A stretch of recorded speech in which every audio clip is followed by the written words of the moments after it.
उत्तर प्रदेश के कानपुर में कैसे सांप्रदायिक सौहार्द को बिगाड़ने की कोशिश की जा रही है, इसकी पूरी सच्चाई हम आपको बताएंगे।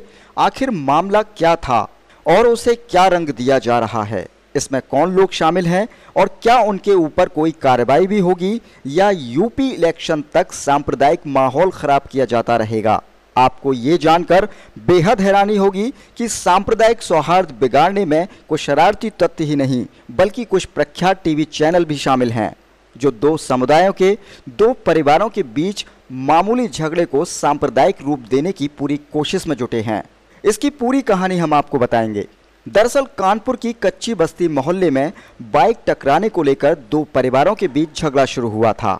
कच्ची बस्ती मोहल्ले में कुरैशा बेगम और रानी अगल बगल में ही रहती हैं। इस झगड़े के बाद कुरैशा बेगम ने बस्ती में ही रहने वाली रानी नाम की महिला के ऊपर 20 जुलाई को रानी और उसके पति पर मारपीट की एफआईआर लिखवाई थी।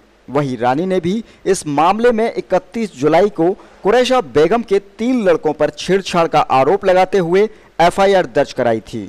एफआईआर दर्ज होने के बाद रानी ने कुरैशा बेगम के ऊपर आरोप लगाया कि कुरैशा बेगम उनसे जबरन दबाव बनाती है कि आप मुसलमान हो जाओ और अपना धर्म 20,000 रुपए में बेच दो। यहाँ बड़ा सवाल भी है और माहौल खराब करने की कोशिश की शुरुआत भी है। लोग कह रहे अपना धर्म छोड़ के हमारे धर्म में आ जाओ, हम नहीं आ रहे तो कह रहे 20,000 रुपया ले लो, धर्म बेच दो।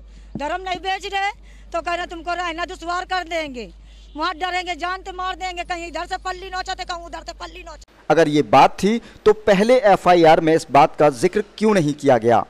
रानी ने ये आरोप बजरंग दल के लोगों से मिलने के बाद लगाना शुरू किया।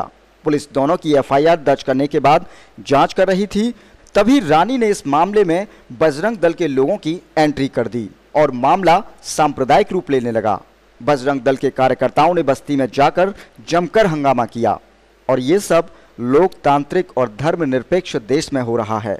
पीटते हुए बाप को बचाती हुई उसकी मासूम बेटी रहम की भीख मांग रही है, लेकिन धर्म के नाम पर ये सब करने वालों को बच्ची की चीखों पर जरा भी रहम नहीं आया। पिटने वाले अफसर नाम के युवक पर ना कोई आरोप है और ना उसके खिलाफ थाने में कोई एफआईआर दर्ज है। हमलावर कुरैशा बेगम के घर पर उसके बेटे को पकड़ने के लिए गए थे, जबकि ये काम पुलिस का है। उनके बेटे जब घर पर नहीं मिले तो सड़क पर उनके देवर अफसर को ही उन्होंने पकड़ लिया और उसे बुरी तरह पीटते हुए ले गए। बताया जा रहा है कि अफसर रिक्शा चलाने के बाद थक हार कर अपने घर जा रहा था, तभी भीड़ ने उसे घेर लिया और मारपीट शुरू कर दी। इस मामले में कुरैशा बेगम कहती है कि बाइक टकराने के छोटे से मामले को सांप्रदायिक रूप दिया जा रहा है। दरवाजा में गाड़ी लड़ जाए तो दरवाजा की गाड़ी लड़ी तो दरवाजा की लड़ाई नहीं लड़ती हैं, वे बिटियन के उखे लड़ाई लड़ती है कि ये क्या कहते हैं हिंदू मुसलमान की लड़ाई लड़ती हैं। वो माँ भरेन कि इनके लड़का वो हम तो कह रहे हमारे धर्म में आ जाओ। पुलिस ने मौके पर पहुंचकर अफसर की जान बचाई और कुछ लोगों पर अफसर के साथ मारपीट करने की एफआईआर भी दर्ज की।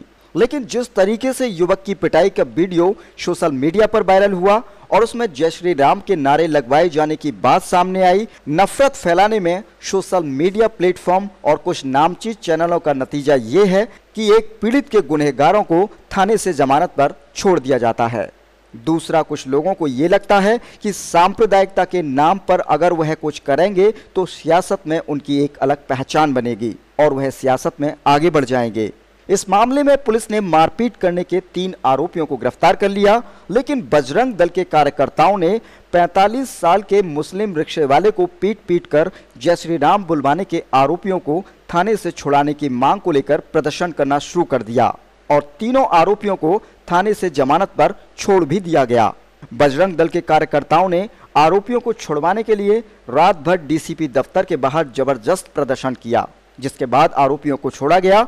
लेकिन बड़ा सवाल है, सांप्रदायिक माहौल को खराब करने की कोशिश की गई, आरोपियों की गिरफ्तारी की गई और फिर उन्हें थाने से ही जमानत पर छोड़ दिया गया। बहरहाल पीड़ित रिक्शे वाले का परिवार कांड के बाद दहशत में आ गया है। बेगुनाह को सरेआम पीटने वालों को छुड़ाने के लिए प्रदर्शन किए जाते हैं और सत्ता की हनक के आगे पीड़ितों को दबाकर कुचलकर आरोपियों को छुड़ा लिया जाता है। दोस्तों, इस घटना को लेकर आपकी क्या राय है? कमेंट सेक्शन में जाकर कमेंट कर जरूर बताएं। ऐसी ही दिलचस्प खबरों के लिए जुड़े रहें हमारे साथ और देखते रहें खबरें 24 खबरों की हकीकत।